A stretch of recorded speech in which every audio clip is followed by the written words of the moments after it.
Ako po ay isang OFW at hindi ko na maiwasang magbigay ng aking opinyon about sa mga pangyayari ngayon dyan sa ating bayan kung saan inuubos ng mga magagaling na mga politiko at ng mga kasabwat nila ang kaban ng ating bayan.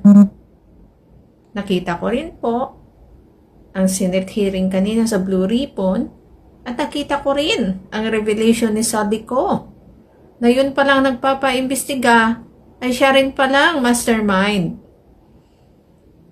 Kaya sana naman po, dahil sinabi niyong mahiya naman kayo, sana po ay mahiya ka na rin.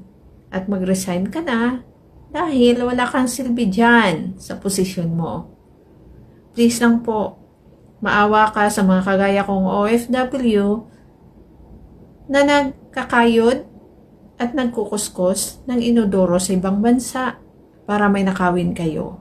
Please lang, mag-resign ka na po. Sana ay madinig mo at magandang hapon.